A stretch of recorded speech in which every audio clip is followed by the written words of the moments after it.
Viva! O que junta no mesmo podcast, neste Um Pouco Mais de Azul, uma poeta, um economista e um jornalista. No terceiro episódio que agora iniciamos, perseguimos uma ideia de luz. Francisco Louçã, no Tabu, analisa propostas da campanha, umas claramente mobilizadoras, outras mais opacas. Rita Taborda Duarte, não desfazendo, apresenta-nos a plaquete Que Luz Estarias a Ler, de João Pedro Messner e Ana Biscaia, e fala-nos de Gaza. Na minha crónica, trato de uma história singular de um rapaz de Gaza, um rapaz de 15 anos, que pegou no vento e com ele fez luz, combatendo a escuridão imposta no campo de refugiados onde vive, em Gaza.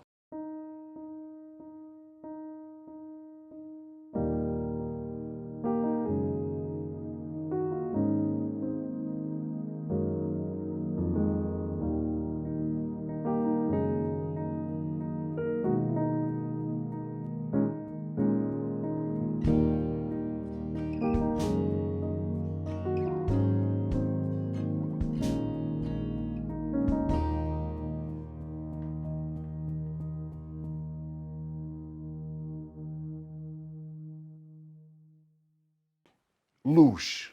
Este é o tema geral de Um Pouco Mais de Azul desta semana.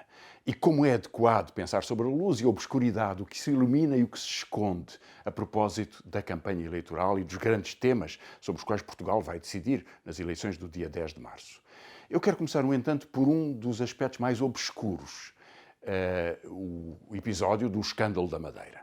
Já se falou muito sobre isso, 21 dias de espera até que o juiz tome uma decisão sobre os detidos no contexto da investigação. Isso é um dos escândalos que se arrasta na justiça portuguesa. Isso é muito repetido, é muito evidente que é um abuso. Agora, na substância, a decisão que o juiz de instrução, neste caso, toma de não pronunciar ou de não confirmar as acusações que resultam da investigação, os indícios que resultam da investigação, é em si própria muito polémica.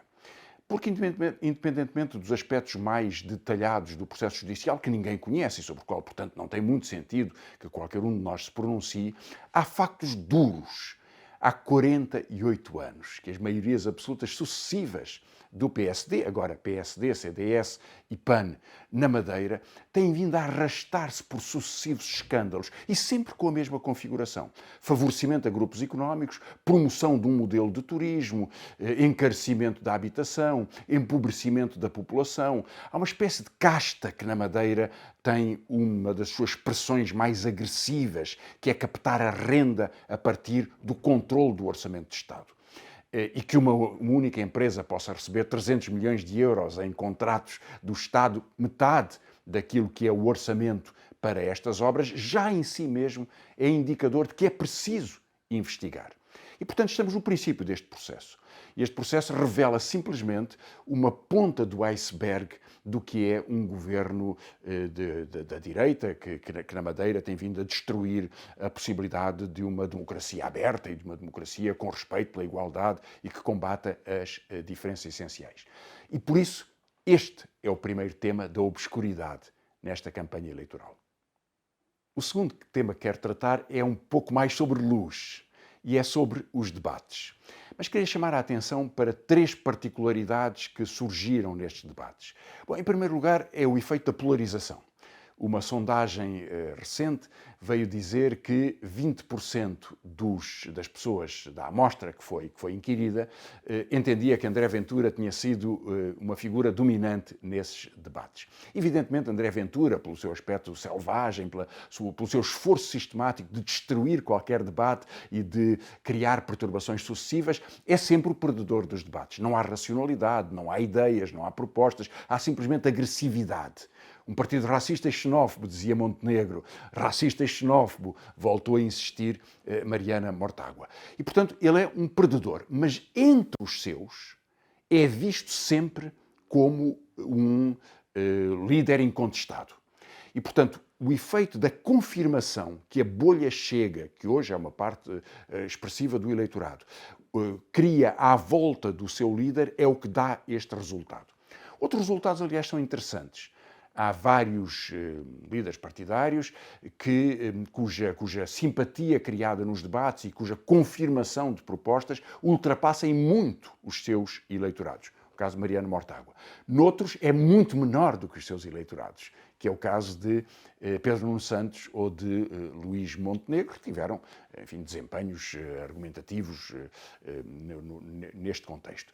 Portanto, o próprio debate, os próprios debates são vistos por cada eleitorado ou por cada pessoa segundo grelhas de luz e de sombra que são determinantes para a sua posição. É, portanto, uma campanha mais polarizada e mais agressiva.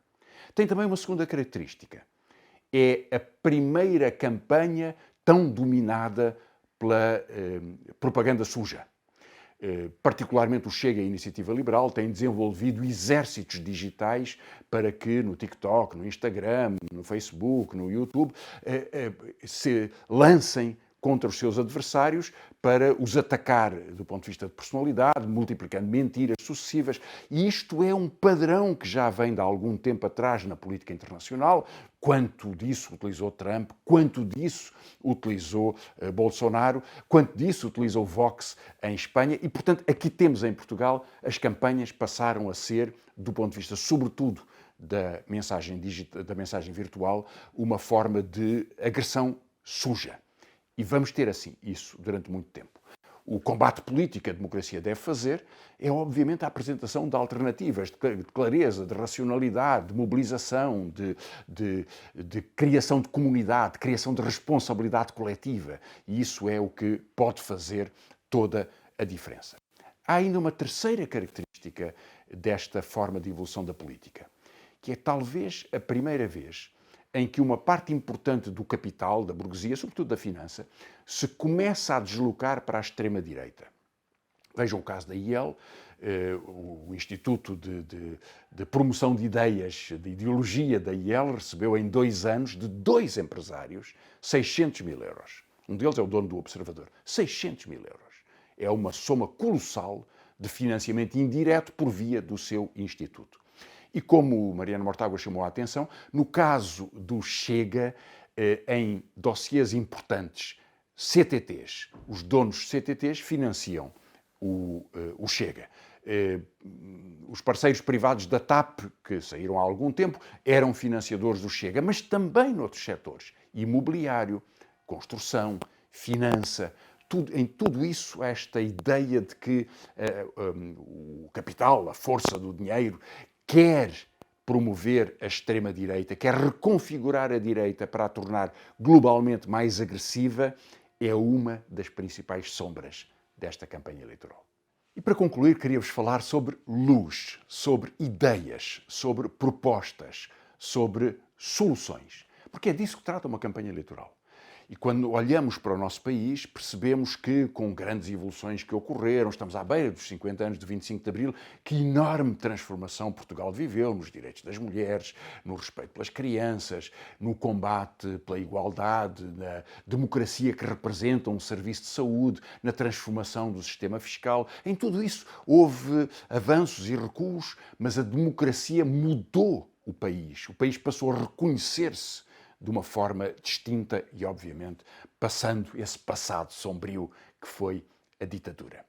Mas ao longo destes anos, particularmente nos últimos 30, 40 anos, um modelo económico que corresponde a uma visão da sociedade e, aliás, a uma forma de organização dos poderes sociais, tem vindo a afirmar-se como o destino de Portugal. E esse modelo económico pode-se ver quando olhamos para o que ocorreu nas transformações económicas fundamentais ao longo destas décadas, num quadro muito claro, onde a composição do valor acrescentado cresceu do ponto de vista de setores, foi no imobiliário, na construção, na venda de casas, foi na finança e foi no turismo. A indústria recuou. Outros serviços puderam ter algum progresso ou algum recuo, mas o que dominou Portugal, o que domina Portugal é esta tríade: imobiliário, finança e turismo. E estão todos relacionados, na verdade. A finança ganha a partir do imobiliário, as operações do imobiliário são grandes recursos para a acumulação financeira, e o turismo é a forma que deu o lucro, os superlucros ao imobiliário e à finança, naturalmente.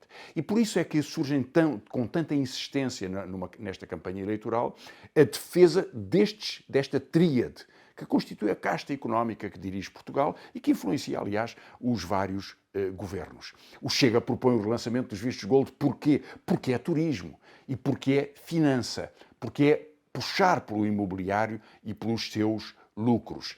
A IEL, o Partido Socialista, o PSD opõem-se à noção tão elementar de que deve haver uma redução dos juros para que as pessoas tenham uma carga menor na diminuição do salário real que representa esta carestia das casas, das rendas. Em janeiro, o aumento das rendas foi o maior dos últimos 30 anos. Dos últimos 30 anos. E os juros têm subido, como se viu ao longo dos últimos 2 anos, quando nos anunciam que eles vão começar a acalmar, estão-se a referir a um nível que fica sempre muito acima do que ocorria há 2 anos atrás. Portanto, as famílias estão mais pobres, os salários são mais pequenos e os rendimentos, ou a vontade das pessoas é muito mais constrangido por esta pressão económica. Tudo isso é o resultado desta forma de organizar o país em torno do imobiliário, do turismo e da finança. E é por isso que esses temas são tão decisivos do ponto de vista de campanha eleitoral. Pode-se, a ideia da direita, e na verdade a noção, a estratégia que o Partido Socialista se conforma é de manter essa estrutura de poder. É de apoiá-la em algumas circunstâncias, proteger os juros que são cobrados pelos bancos, proteger os superlucros da finança, proteger a extração de rendimento que ocorre por via da carestia, dos hipermercados, do sistema de distribuição, do seu monopólio sobre a determinação dos preços ou sobre outros aspectos da vida social, incluindo o enorme preço que as famílias pagam pela saúde. Portugal é dos países da Europa em que as famílias mais são obrigadas a contribuir para a sua fatura da saúde, pagam cerca de 30%, que é muito acima, chega a ser o dobro do que se paga noutros países europeus. Tem uma preocupação pela pressão da opinião pública e pela realidade social, tem uma atenção maior à qualidade do Serviço Nacional de Saúde e dos atendimentos de saúde. E, portanto, em todos estes planos existe um debate que é verdadeiramente entre 2 partidos. Entre o partido que quer a democratização da economia e o respeito pelo salário, a proteção das pensões, a organização de serviços sociais que representam a comunidade, e o partido do imobiliário, do turismo e da finança. E é uma luta aguerrida. Ainda bem que ela é clara, ainda bem que há luz sobre ela. Talvez na questão dos impostos seja outra das expressões deste combate. Vários partidos, o Chega, a IEL, o PAN, propõem a redução do IRC, que é um imposto quase residual em Portugal. O IRC é muito menos de metade das receitas do IVA. O IVA é o verdadeiro imposto que é cobrado no consumo e é cobrado a todas as pessoas. O IRC é cobrado a cerca de metade das empresas, metade não paga, e uma grande parte delas tem, aliás, uma taxa muito reduzida.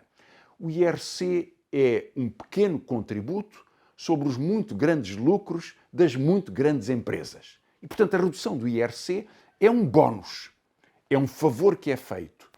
Um banco pode ganhar com as propostas que o Chega ou a IEL apresentam, ou mesmo o PAN, que vai no mesmo sentido, pode ganhar 100 milhões de euros, 60 milhões de euros de redução de imposto num só ano. Uma grande empresa como a EDP ou como a Galp pode ganhar 200 milhões de euros nesse contexto. E, portanto, querem ganhar. E, portanto, disputam essa vitória. Querem que esses partidos vão fazer exatamente aquilo que lhes convém, que é aumentar a sua margem de manobra, pagar mais dividendos e pagar mais ao capital que representam. E desse ponto de vista, esta política distorce a realidade económica, porque vejam, se retira 2 mil milhões de euros à cobrança de IRC, que é as propostas que a direita, a extrema-direita, e o PAN vai no mesmo sentido, têm vindo a fazer. Isso significa que há muito menos recursos. Esses 2.000 milhões de euros, para tomar o exemplo de uma destas propostas, é mais do que o investimento do Estado na universidade pública, que é a universidade de referência em Portugal. Portanto, perder-se-ia mais do que o que é gasto hoje com as universidades. E, portanto, haveria mais dificuldades na educação, ou na saúde, ou no pagamento aos polícias, ou na compensação aos professores pelo tempo de trabalho que fizeram e que ainda não foi reconhecido, ou para a política de pensões. Reduzir as receitas fiscais para favorecer alguns é sempre prejudicar todos os outros. E esse é o debate sobre os impostos em Portugal. O mesmo se poderia dizer sobre a política de habitação, que é a minha última palavra. Têm surgido várias propostas que parecem simpáticas. A proposta do LIVRE, já me referi a ela, de que o Estado pague 30% da entrada da casa e, portanto, depois quem compra a casa vá pagando ao longo dos anos, porventura por mais tempo, em todo o caso, pagando depois esta diferença. Parece uma proposta simpática. Parecem simpáticas as propostas que dizem que o Estado deve garantir um crédito bonificado e, portanto, pagar a diferença do juro para os bancos. A consequência é sempre uma. Qualquer destas propostas aumenta o preço das casas. Se alguém vende uma casa sabendo que o Estado vai pagar 30%, vai subir o preço da casa porque percebe que pode extrair mais rendimento à pessoa, ao seu comprador. Se o Estado garante o crédito bonificado, a casa vai continuar a ser muito cara, porque o banco sabe que a pessoa vai pagar um pouco menos porque o Estado lhe paga a ele, ao banco, essa diferença. E, portanto, aqui temos algumas alternativas que, pretendendo fazer luz, fazem sombra e garantem, na verdade, que prejudicam as pessoas do ponto de vista do acesso à habitação, ou do ponto de vista dos impostos, ou do ponto de vista do acesso a alguns bens públicos que, como queremos que sejam para todos, têm que ser pagos por todos. E isso é o princípio da democracia. Portanto, aqui está. Na luz e na sombra, há um combate frontal nestas eleições entre o partido do imobiliário, da finança e do turismo e o partido da democracia, que é o partido da igualdade e do respeito pelos direitos de todas e de todos os que vivemos e fazemos Portugal. Escolhi o Jardim de Cesário Verde para gravar estes sinais porque o lugar homenageia alguém que sabia da luz e das sombras e que sabia da soturnidade e da melancolia que há nas nossas ruas ao anoitecer. Dei comigo a folhear o sentimento de um ocidental, lá onde a dor humana busca os amplos horizontes. Passou um século e meio sobre estes versos, que são metáfora de um tempo em que a noite pesa, esmaga. E eis que um repórter da Reuters percorre Beit Laia, aquela cujo nome quer dizer fadiga do deserto. O repórter encontra pessoas escavando entre os escombros de uma agressão implacável. Procuram água com as próprias mãos. Tardam os caminhões de cisterna daquela que foi uma das primeiras cidades bombardeadas pela aviação israelita. Os de Beit Laia decidem, por isso, usar as mãos como se elas tivessem raízes. Por estes dias, as televisões mostraram o Sam al-Attah, o rapaz de Rafah, que usou o vento para fazer luz na escuridão total do campo de refugiados. O Sam tem 15 anos e não se sabe se aprendeu a ler sozinho, como Benjamin Franklin, o inventor do para-raios, ou se aos 12 aprendeu o alfabeto Morse, como Edison. Sabe-se que numa incursão pelo mercado de sucatas, encontrou umas ventoinhas velhas e que, com elas, criou um moinho de vento e que as ligou a fios, aos quais ligou, entretanto, lâmpadas, como aquelas que Edison inventou, e assim houve luz na tenda. O que ele já tinha aprendido, seguramente, foi que a opressão escurece o mundo. Meia Gaza acotovela-se nas ruínas e na escuridão de Rafah, de onde os palestinianos tentam sair para não se sabe onde. Fitam as câmaras das televisões e dizem: estamos perdidos. Netanyahu promete, entretanto, uma poderosa operação militar tão impiedosa que ele possa ser representado como um pequeno deus dos trovões. O rapaz de Rafah, que acaba de acender no escuro uma luz roubada ao vento, pondera a possibilidade de criar um engenho capaz de travar um poder de fogo mais violento do que os trovões domados por Benjamin Franklin. Isto ele não disse. É uma crença minha. Imagino-o, entretanto, estudando Tales de Mileto sob os bombardeamentos, procurando refazer a fórmula tudo é luz. E conhecendo a sua história, trazida pelas televisões, ressoam nos meus pensamentos alguns versos de um dos mais belos poemas portugueses, Uma Pequena Luz, de Jorge de Sena. Porque, aprendendo a arte do vento, nas suas ventoinhas que acendem lâmpadas, ele procura, afinal, não mais do que essa pequenina luz bruxuleante e muda, como a exatidão, como a firmeza, como a justiça. Apenas como elas. Não deseja mais do que isso. Deseja apenas essa luz que brilha, não na distância, aqui, no meio de nós.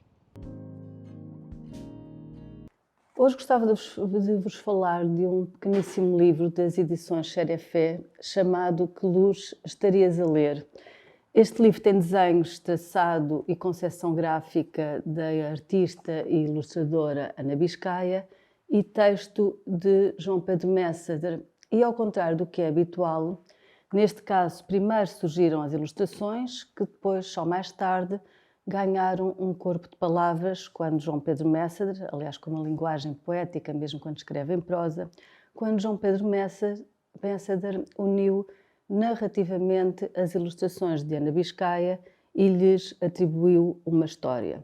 Os desenhos do livro surgiram como resposta, e uma resposta muito emotiva, da ilustradora face a uma série de fotografias de agências noticiosas, fotografias de um bombardeamento do exército israelita a uma escola. Sim, um bombardeamento a uma escola da faixa de Gaza.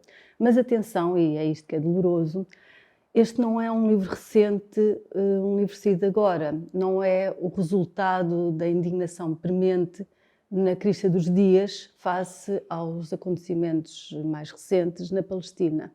Não, este é um livro pequenino, aliás quase uma plaquete, que veio a lume em 2014, portanto há 10 anos. Eu hoje resgato de novo, está na sua 4ª edição, e resgato de novo para que tenhamos a consciência do tanto e tanto que se descurou a urgência de uma resolução para a barbárie. Aliás, não é só necessário que tenhamos consciência disso, é necessário que também tenhamos vergonha, obviamente além da tristeza. Em 2014, este livro era dedicado à memória das cerca de 5 centenas de crianças mortas pelos bombardeamentos em Gaza nos meses de julho e agosto de 2014. Em 2024, continua inacreditavelmente válida esta dedicatória. Só que aumentou para 20 vezes, eu repito, para 20 vezes, o número de crianças que esta triste memória, que esta terrível dedicatória acolhe. A palavra-chave que nos junta hoje, aos 3 neste podcast, é luz. Assim, não desfazendo as palavras, gostaria primeiro de falar de imagens.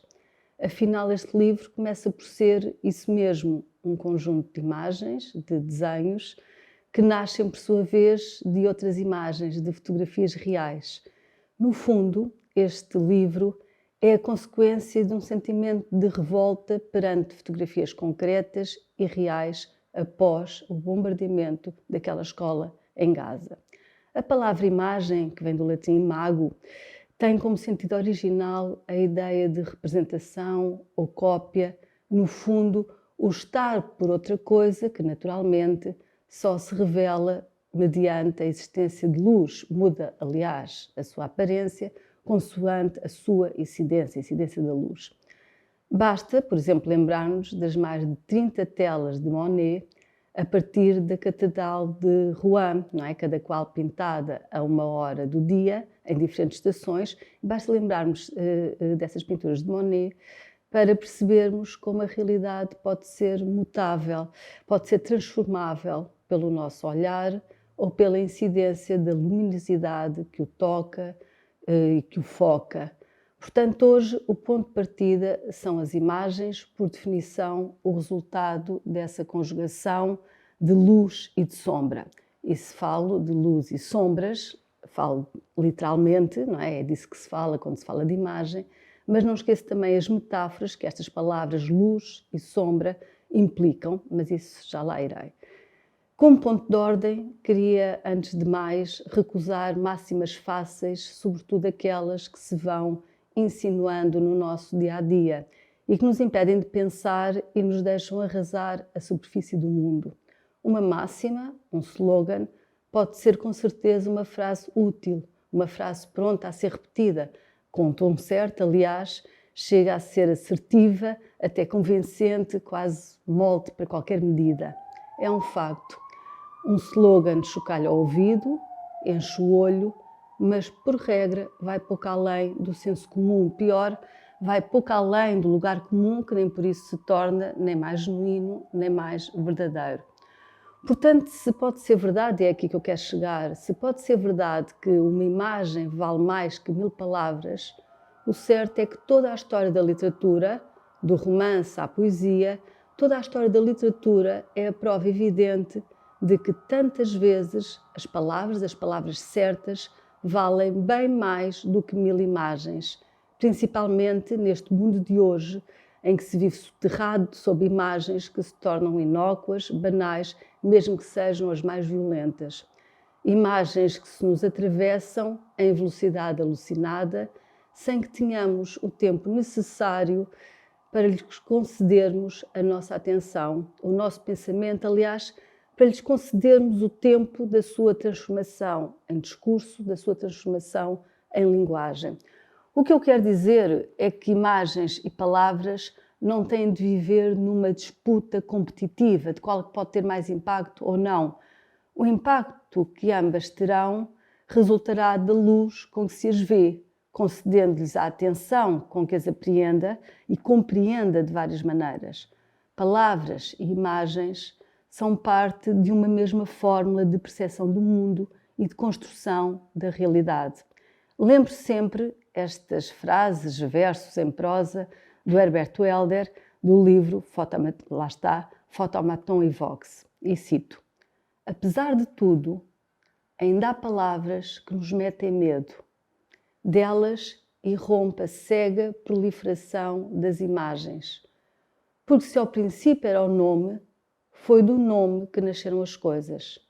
Essa realidade suscitada ardentemente pela palavra passa a viver sob a rede dos nossos sentidos. Respira encostado aos pulmões, lateja no sangue, crava-se na cabeça como uma coroa negra.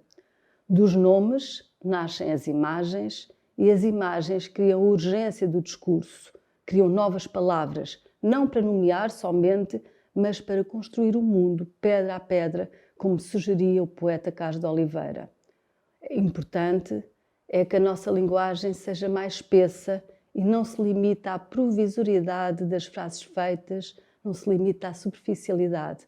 E sim, é claro que falo de Gaza, mas não só, também falo do nosso mundo, do nosso tempo, da pouca espessura do discurso, da fraca nitidez com que tratamos as imagens com que todos os dias nos cruzamos. Mas este é um à parte. Voltemos a Que Luz Estarias a Ler, de Ana Biscaia e João Pedro Messader.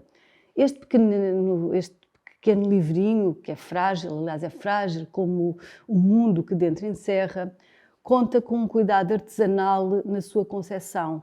Tudo aqui é feito à mão, o próprio texto é desenhado com letra manuscrita, assim como a própria ficha técnica, o ISBN, o depósito legal. Isto é importante porque significativo em si mesmo, porque implica, demonstra, exemplifica o tempo e o cuidado, a demora, a verdadeira atenção e dedicação que certas circunstâncias nos devem impor. É um livro com uma beleza dolorosa e triste. Aliás, torna-se especialmente pungente porque, sendo um livro de denúncia e revolta, traz em si implícita uma réstia esperançosa, uma pequenina luz bruxuleante que não ilumina, é certo, só brilha, como a de Jorge de Sena, mas que ainda assim sobrevivia no meio de nós, brilhando mesmo só com um pequeno halo. Impressiona muito que 10 anos decorridos continua este livro obscenamente atual. E isto não porque a história se repita de novo como um ciclo de recorrência indivíduo, mas porque por vezes o presente, eu já nem digo o futuro, por vezes o presente se deixa simplesmente enclausurar num passado que não passa, que nunca passa e se mantém sempre ao revés dos tempos, ao revés do avanço, do progresso, como se fosse um relógio virando do avesso. Sim, uma pequena luz bruxuleante que se teimou em deixar extinguir. No final do livro explica-se a centelha que lhe veio dar corpo e consistência ao livro, e como a Ana Biscaia não deixou que imagens reais, que fotografias concretas se apagassem na memória e as fez perdurar através dos seus desenhos, que depois se metamorfosearam nas palavras resistentes de João Pedro Messader. É esse o poder dos livros, incorporar o real, dar-lhes outra consistência através das palavras, através das imagens. No final do livro Que Luz Estarias a Ler, explica-se a urgência criativa de Ana Biscaia ao ver as fotografias e o peso metafórico dessas imagens. E aqui então lê-se. Em julho e agosto de 2011, quase 5 centenas de crianças palestinianas foram mortas pelas bombas do exército israelita na faixa de Gaza. Ainda em julho, as fotografias das agências noticiosas eram tremendas. O sangue sobre os destroços, os funerais, o desamparado espanto dos pequenos sobreviventes, esse espanto de que só os olhos das crianças são capazes, algumas surpreendidas a salvar livros dos escombros nas escolas destruídas pelas bombas. Repito, algumas surpreendidas a salvar livros dos escombros nas escolas destruídas pelas bombas. Mais do que as imagens da indignação, estas são, afinal, imagens que resultam de um sofrimento genuíno que se traduz numa fortíssima imagem simbólica como um último resquício da liberdade e da dignidade. A ideia implícita, e expressa de um modo tão forte, de que a liberdade também passa pela língua, também passa pela memória, pela força que se deposita nos livros, no direito ao conhecimento, que significa crescer. Trata-se de uma muito profunda interpretação dos sentimentos a partir de imagens que se tornam ainda mais densas, os olhares das crianças a resgatarem livros dos escombros. E tudo nesta obra é então símbolo desta pura homenagem e dedicação. Como se tratasse de uma oferenda em forma de livro, em genuíno gesto de escrita, a deixar viva a marca da memória. Por isso repito, e acho que não é demais repetir, tudo no livro, incluindo o texto, os seus caracteres, é desenhado à mão, a deixar bem expresso, em todos os sentidos, a humanidade, a proximidade de valores entre quem escreve, quem desenha, quem compõe o livro e que lhe dedica um expresso tempo visível. O tempo, aliás, que as fotografias tão fortes devem perdurar na memória não só de quem as viu, mas de quem as expande para uma memória mais vasta, enraizada noutras imagens, nas palavras, num livro que se resgata também ele aos escombros do esquecimento, aos escombros da superficialidade. A partir das imagens, dos desenhos de Ana Biscaia, mas com o tal olhar que ao mesmo tempo de espanto e de esperança, e reparem que são literalmente enormes e fundos os olhos destas personagens, com os desenhos de Ana Biscaia, João Pedro Messader ordenou uma história. Com as palavras, nomeou as personagens que a Ana desenhou e insuflou-as de vida. E assim nasceu Khalil, um menino que gostava de livros, porque era como se uma luz se acendesse no coração dos escombros e deixasse assim de ouvir os estrondos. Um dia, a escola é bombardeada e Khalil fica sobre os escombros juntamente com o tal livro que estaria a ler. Aisha, sua colega, procura entre os destroços e resgata os livros que há de levar para a nova escola, tendo sempre a esperança aí de encontrar o livro que Khalil estaria a ler ao ser surpreendido pelas bombas. A menina sabe que um dia o irá descobrir, o irá ler, porque aquele será certamente o que, estou a citar, certamente o que irradiar mais luz das suas páginas brancas.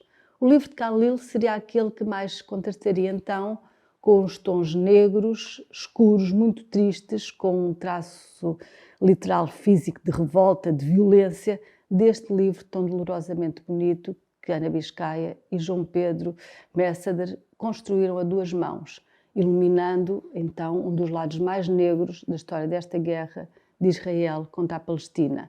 O assassinato literal e metafórico da infância e do futuro, simbolizado nesta imagem aqui cristalizada de uma criança em guerra socorrendo os livros.